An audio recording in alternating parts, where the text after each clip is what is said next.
What they need are solutions that are easy to understand, easy to implement, and easy to use. One of our customers in the UK is a doctor. I speak to him often, and he always talks to me about what he calls the 4 a.m. test. I need to be able to use the system at 4 a.m. when I haven't slept for 24 hours and I've got a sick child in front of me. Welcome to Rarified Air, Stories of Inspired Service. Our host, John Paladino, Head of Client Services at InSpired Systems, will use his 40 years of experience to show you how to build a successful customer service program and highlight stories of innovation with customers. Join us as we explore the past, present, and future of service, from AI's promise to the enduring power of the human touch. Welcome again to Rarified Air. I always bring in people who inspire me to these podcasts. And today I have a very inspiring person, Dimitri Fane, who I've known for quite a long time. And Dimitri inspires me in so many different ways. He's adaptable. He deals with challenges, head on. He knows a lot, knows a lot more than me, that's for sure. And today we're going to talk about supporting really, really complex customers. And we'll also talk a bit about how AI can help. Welcome, Dimitri. Tell us a little bit about yourself. Thanks. That was quite an introduction. You've been inspiring me for 25 years now, just for the record. So the feeling's absolutely mutual. I think you should start a podcast. maybe I will. No, I mean, I started working for you, I think, 25 years ago, and much of what I learned from you. So thank you for that. But so, yes, these days I actually live in Australia and I run our track care product business, which is our international EHR that we support in 29 different countries. So tell us about supporting complex customers. So we're supporting an EHR, and Dimitri, by support, I don't mean product support. We can talk a little bit about that, but the customer doesn't care about a department. They care about the partner that they pick and how that partner works with them. So what are some of the challenges, and maybe you can characterize the customers too, because I think they're pretty diverse in size and specialties and so forth. Yeah, so the customer base is diverse in all kinds of ways, both geographically and by size and complexity. But we do tend to skew. I think healthcare in general is just a complex business, and we skew towards the complex customers in healthcare. I do think what you said at the beginning makes a lot of is very true, that customers want to work with a company. They don't. And I'm constantly reminding our teams that whether you're in support or product or development, doesn't really matter. What you're there to represent InSpired Systems, and you need to represent that view and represent what the company does.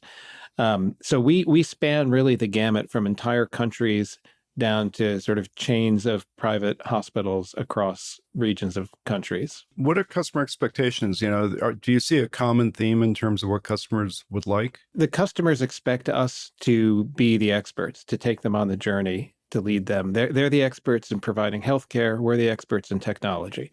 We have lots of healthcare expertise as well. I think probably about 60-70% of my team are clinical, actually, and not technical. So we bring plenty of clinical expertise, but it's not direct patient care clinical. It's how do you translate the technology to solve the problems for the hospital. And do you see expectations different in different countries? I would say that there's different levels of digital maturity. So in some countries, like the UAE comes to mind, it's an incredibly digitally mature environment, and everything happens on people's phones there.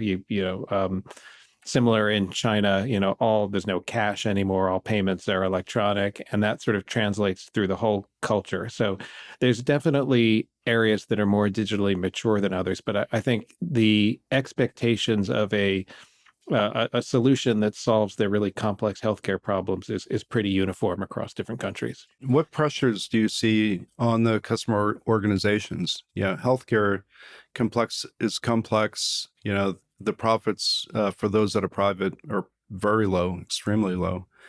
So they have all kinds of pressures. How would you characterize the pressures? So the pressures are huge, actually, and particularly coming off of the high point of the pandemic. We're still feeling the impacts of the pandemic. It's absolutely not over. And I see, particularly in public healthcare systems, there's this tremendous backlog of waiting lists of people who need procedures that they still haven't gotten through that waiting list. So the NHS talks about this concept of a care deficit, which is like a financial deficit, and they have both, as it turns out. And many of our, yeah, I'm really fascinated by that term. And they think in terms of the same way you'd think about a financial deficit and the things you need to do to make up that deficit. There's a care deficit, and pretty much uniformly across public and private, I think we're seeing a care deficit and lots of effort to make up that deficit. So I recently read that turnover for clinicians, it's pretty much worldwide, is about 30%. Which seems really high. Yeah. Our turnover is about 6%, so maybe I'm a bit biased, but 30% sounds like a huge challenge in itself. Yeah, and I think again the pandemic made all of that worse, but it's the combination of, it's actually both the care deficit and the financial deficit. I think we're hearing a lot about clinician burnout, both with doctors and nurses. And some really, it's really bad in some cases, and they're almost sort of traumatized. They're just completely overwhelmed and unable to keep up with the task. And I think that's one of the things that really drives us to try and build systems that help them. So it must be, I'm sure they don't welcome new technology while they're busy just trying to get things done. I'm sure they don't see the benefit of it. So is that a challenge for you and for others? Yeah, absolutely. I mean, it's a challenge for me in terms of supporting with our technology. It's not as much of it's a challenge for our implementation teams who are directly in there. And that's sort of the classic thing where you're too busy to pay attention to the thing that's coming along that's actually going to help you. And it's, I think it's our job to kind of lead them down that path. The customer is complex, as healthcare is complex. They're incredibly busy. Technology is probably not at the top of their list of things they want to do today. So how do we navigate through that to really make them successful and happy, if possible? So I think, to me, executive involvement and focus on change management are really the keys, because these projects are done to achieve an organizational goal, which ultimately supports the users, but they don't necessarily address the individual pain point for every user. And so that leaves this gap between what the organization's trying to accomplish and what the people on the front lines are dealing with every day. And it's incredibly complex. It's not an easy thing to work through. So what are some of the, I was going to say demands, but it's probably the wrong word. Yeah. What do customers need from us? Yeah. In order to be successful? What they need are solutions that are easy to understand, easy to implement, and easy to use. And that's simplicity. And that's, we hear all the time. One of our customers in the UK, who's a doctor, I speak to him often, and he always talks to me about what he calls the 4 a.m. test. And that's, I need to be able to use the system at 4 a.m. when I haven't slept for 24 hours and I've got a sick child in front of me. Wow. Yeah. And that's a really eye-opening way to think about product design, actually, that you need to build a product that you can use in that situation without causing further harm. Dimitri, every podcast we have to talk about AI at least a little bit. So with all the complexity that the customer is dealing with without any type of technology or EHR, and then the challenge to make it really simple for them to use, the 4 a.m. test is a great analogy. I love that. How do you see AI fitting into kind of a future roadmap of possibilities? Yeah. So, I think those of us who work in technology are kind of used to these trends that come. And then every year there's a new buzzword, whether it's blockchain or, whatever else. I would say AI in general and generative AI in particular, to me, is the first one of these things that I find incredibly compelling. And I think it's going to actually change everything we do. Wow. Do you have any examples? Do you have a vision of what's possible? Yeah. So I think what we're really focusing on right now is its impact on the user experience, its ability to make complex things simple. And the way I think about this in terms of the clinicians is, for years now, the EHR industry in general, nothing to do with us in particular, has kind of forced them to work in a particular way to get the data into the system that we need to drive downstream systems. So you need that data for revenue cycle. You need it to send orders out to your pharmacy and so forth. And historically, we've forced the users to think like a computer. So we build these screens these screens that have drop downs and radio buttons and workflows and click next, next, next. And I'm really proud of what we do. And I think our application is as intuitive as any of them, but it doesn't really match the way the real world works. And I think that's where generative AI is going to change the world for us. I think it enables us to build solutions where the users can just speak naturally and ask questions and say things, and we can capture all of that. And our job as an EHR then becomes taking that messy reality of life that can include photographs and video and handwriting and anything else, and turning it into those structures invisibly under the covers that then drive those downstream operations. Those are great examples. Speaking of that, I have a friend who's an emergency doc. And his workflow is he'll write down vitals and problems and all the things the doctor cares about on a napkin. Right. And then at the end of the shift, collects all the napkins and puts it in the system. Yep. And AI could help with that, right? Absolutely. I mean, I think we're really seeing almost like a democratizing trend here, because there've been very highly specialized optical character recognition systems and things like that for years, but it's becoming much easier to implement with generative AI. So that's a great example. That doctor ought to be able to just continue doing what he or she does, and then take a picture of that paper towel. And then the EHR should be able to unpick that and figure out this is an order, this is an allergy, this is a lab test, and tee that all up. Not automatically. You always need the human in the loop, or the human in charge, really. We heard that earlier today, this concept of human in charge or human in the lead rather than human in the loop. But you always need to validate it. But I think we can make it much, much easier. So there's also the counter side to AI. I'll give you a quick example. So a while ago, I had melanoma. They dealt with it fine.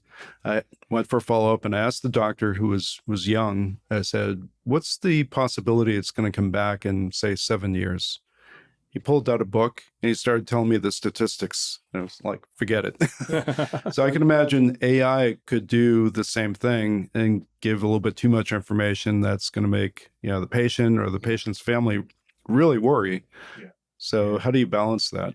So I think that's a general issue that the whole industry is kind of struggling with now. So we're defining use cases, and how do you keep the system working along those use cases? So if you build a chatbot into an EHR, for example, your first thought isn't necessarily how do you prevent the user from asking certain questions, but actually we don't want to provide a system that tells doctors how to treat patients. That's not our job. Our job is to optimize the system they're using and provide them with the answers. So we're looking at ways of building, probably also using AI, maybe a second channel of AI monitoring the conversation, and certain kinds of questions, you redirect that to a different service. It might still be AI, but there's clinical content companies out there that are building AI around validated sets of medical papers, for example. So we're not the ones who are going to answer your medical questions, but there are companies out there we can partner with who will be able to answer medical questions. So what I see with complex customers, not just in healthcare, if I say the top two things they want from us is adaptability, right? Whether it's adapting to help them train their staff, or adapt them with new features in a product or a different way of doing things, or simplifying, that type of adaptability and responsiveness. Yeah. Do you see AI assisting in those areas? Yeah, I do. I mean, one of the things that we demonstrated this week with the HealthShare product was this idea of composable screens built by generative AI. So this is a user saying, build me a table that shows these columns, and we can the AI can build that table and produce really nicely formatted output. And I think that leads you down a really interesting path. There's a lot of research that personalization from an EHR point of view is incredibly important, and one of the leading indicators of user satisfaction. The more personalized the system is, the more it matches your workflow, the more satisfied you are using it. And so I think there's a future where users can really design their own screens, in a sense, using some of the tools we've seen from generative AI. Sounds great, and also a bit risky too. It depends what your system's doing. In terms of the system I work on, TrackCare, we do have to be very, very careful on how we present data because there's regulatory things. You don't want to show lab tests without reference ranges and things like that. So for us, it's more about assembling pre-existing building blocks. So not necessarily writing UI from scratch, but saying, when I select a patient, I'd like to see the problem list and the lab results. And, maybe I don't really care about this other piece of the record because of my particular clinical specialty. So it's more of like putting the puzzle together in a custom way for each user. From a product support standpoint, we're using machine learning and a little bit of AI at this point to try to be more responsive. And we're measuring how that's improving, and it's helping. So an incoming issue comes in, we can find similar issues immediately. So whoever's assigned to that issue might have a shortcut to be able to get to the answer faster. And we're also doing that with documentation and training and trying to bring all three of those together. So, I think it's going to be an interesting journey, and, efficiency, not cutting staff, but just making staff more effective and responsive, and happier staff too is always good. No, absolutely. I mean, I think that's the general road we're going. And think back to that phrase of the care deficit. So it's not about eliminating staff. It's about freeing the staff up from the non-clinical work they're doing to allow them to focus on that care deficit. At the end of the day, what matters is, does the system help them do their job better and safely? So, Dimitri, the complex customers we're talking about, and again, this is not just in healthcare. We have a lot of other supply chain, financial services customers that are large and complex. You can't just have a customer success manager and expect everything to be okay. So, in your experience, what would you recommend for the type of engagement, both in terms of people and process of engagement with a large complex customer? Yeah, so you absolutely need to match the right people on the vendor side with the right people on the customer side, so that you can share information openly and lead the customer.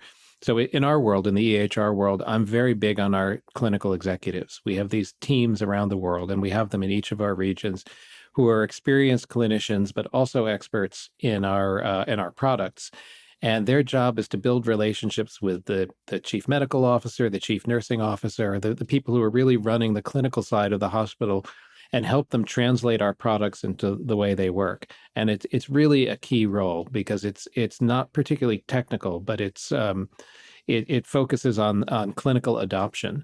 And one of the things that we find, and I think the whole industry finds, is deeper clinical adoption also leads to better user satisfaction and better outcomes for patients. So it actually using the system the way it was designed in the right way. And that's really key for us. Yeah, that makes sense. An IT to clinician, I would imagine, is probably friendly, but not very effective. Yeah, I mean, it can be, but you can also, part of the problem with that is, if the IT person just does whatever the clinician asks without questioning it, because they're not clinical, you wind up with a custom solution that maybe doesn't solve the problem in the right way. Whereas if you're approaching it from a clinician to clinician conversation, you can solve the problem in the right way. It's an example of understanding what the customer needs rather than what they want. Absolutely. Oh, that's so key. That's the key to everything, is to solve their real problem, not necessarily what they ask for on any given day. Are there any stories about it? Are people engaging with customers, or? Yeah, and I'm very big on our product teams getting directly involved with customers. It's an unnatural thing in some ways, interestingly enough, because we have implementation teams, support teams, customer service teams. So sometimes I have to actually push our own people quite hard to jump over all of those hoops. But it's incredible how much you can accomplish by a 1 hour face-to-face conversation, where you really get to the real problem very quickly. Yeah, I'm a strong proponent of putting a developer on site with the customer when there's some complex problem or need, or something's just not working right. Developer's going to figure it out. Yeah. And maybe you need a clinician there to give it context, but direct developer engagement, I think, is key. Yeah, absolutely. And it's even important when it's a problem we can't solve, because let's face it, sometimes you can't fix everything. Healthcare is incredibly complex, and there's some things that just, are just sort of beyond the nature of what we do. And having those conversations in person makes all the difference rather than just an email coming back saying, no, we can't do that. So to sum it up, it's tricky because it's really opposing forces. You have the customers' complexity, all the pressures on them to serve patients, us coming in with technology trying to help, and you have to make sure things get aligned. Yeah, that alignment, change management, kind of leadership on both the customer side and the vendor side is absolutely key. Just how would you summarize a strong partnership? And maybe you have examples without naming customer names, but maybe you have examples of where strong partnerships are really working and why. Yeah, I mean, I think it comes down to trust, really. Trust is the key. So where we have, and we have, I'm incredibly lucky, I suppose, to have a number of really strong partners amongst our customers. And it's trust that builds up over time. They need to learn that we will deliver. We're not going to nickel and dime them on everything. What I'm always saying to customers is their success is actually the thing that's most important to me. I don't, on a short-term basis, if it costs us a little bit of money to solve a problem, that's okay. Their long-term success means they're going to tell their friends, tell the market, and it's going to eventually be a good thing for us in the long run. So building up that trust that we're going to actually solve their problem, that we'll listen to them is really the key. And you touch on something. So we're not transactional. Yeah, we try very hard not to be transactional. And when I see that happening, which it's a natural thing, I really try and get involved and stop that. Yeah, nickel and diming does not cultivate trust. Absolutely not. And in the long run, it's not going to move the needle for us either. It just destroys the relationship. I'm going to put you on the spot, Dimitri. What do you see a future customer, say a complex customer in 5 years as compared to today? What has changed in their world? So I think the world is getting more and more complex. And so that their world is going to be more complex. We're going to get much more specific medical treatments based on genetic data. That's a huge part of healthcare that we're going to see evolve rapidly with AI, much more targeted treatments. And so we're going to have to find new ways of supporting that. The volumes are not going to get any less. So the systems we build need to be smoother, easier to implement, easier to use. Less implementation effort. We're really trying to reduce all of that friction so that we can get things deployed and get the customers to get value out of the systems they're investing in earlier. Now you can see why I'm so inspired. Bonus question, Dimitri. Okay. So the relationship relies on trust, as you said, but you need leadership in the relationship. So what attributes for a leader in this complex type of relationship that's highly dependent on us, what type of leader do you think is going to be a successful leader? So my answer may sound a little bit surprising, but one of the key things to me is the ability to say no in the right way. What I found in many, many years of working with customers is it's actually okay to say no to them about things if you say no quickly, not a year later, and you explain the reasons why. And I think customers will respect you and trust you more if you're better able to manage those conversations. Because, hopefully 99 out of 100 times we're saying yes, but it's those times where you actually need to say no because it's not the right thing for the customer that you really need leaders who can do that. So, Dimitri, I'm going to come back to the first point you made when you gave us a little bit of background. You said we're in how many countries? 23 countries? 29. 29 countries. So with the dependency on this relationship, the complexity of the customer, the alignment we have to have with people, having the right people working with the customer, the right type of leadership. How do you scale that up? It's really difficult. And I guess the short answer is carefully and not quickly. Yeah. It doesn't, and we've seen, you'll remember, John, we've seen this in the past with our company where we've tried to scale too quickly and we get into trouble. So we're not actively necessarily looking for new countries to operate in. We're very, very careful. We won't work with local implementation partners initially anyway. We'll use them to support our efforts, but we need to be there on the ground leading and managing the project. So we're very careful about entering new countries, and we try and focus on controlled growth. You build some small success and then build on top of that. And by then you've got the local leadership team trained up to a point where you can expand. So it's about kind of controlling and honestly, sometimes it means you've got to say no. There's one country we're in now where we're seeing really explosive growth, and we could say yes to a lot more deals than we're saying yes to, but we're sort of keeping a lid on the number of deals until we build that solid base, because growing too fast can be a recipe for disaster. Yeah, that's a good point. To add on to that, you never give up on optimizing too, right? You have to continuously get more efficient. When we started releasing software in smaller bites, it really made a great impact because it freed us and the customer up from, as compared to having a big bang type of release. So continuous stream of improvements. That's one of the changes I'm most proud of, actually. We went with our TrackCare product from once a year, big monolithic releases that customers would adopt every 2 or 3 years, to now we release every 8 weeks. And so there's always, not every, they're all cumulative, so you don't have to take every one, but it gives the customer the flexibility to keep up with our rapid pace of development if they like, or take a breather and let things stabilize. But they're dividing things into smaller chunks makes it much easier for the customers to consume them. Okay, summarize this part of the discussion. So don't overcommit yourself where you can't deliver it to existing customers. Have the right alignment of people to support the partnership and make sure it's a vibrant, trustworthy relationship, and optimize. Absolutely. I would agree with all of that. Dimitri, I love sitting down and talking to you in any context. And I knew having you on the podcast would give all the listeners the same type of experience I have when I sit down and just chat with you. I learn a lot. You really inspire me. Oh, that's very nice of you to say. This has been wonderful. It's been very natural and easy to talk, and it's really an honor to be here. Oh, thank you so much for being here. I'm sure this was interesting to our listeners. Please give us feedback. Tell us what you like. Tell us what we could do differently. We enjoy feedback of all types. Dimitri Fane, thank you. Thanks for listening today. If you have any questions or want to hear from a specific guest, email us anytime at InspiredService@intersystems.com. And when you're ready to unlock the potential of your data and experience the transformative power of support done differently, go to intersystems.com.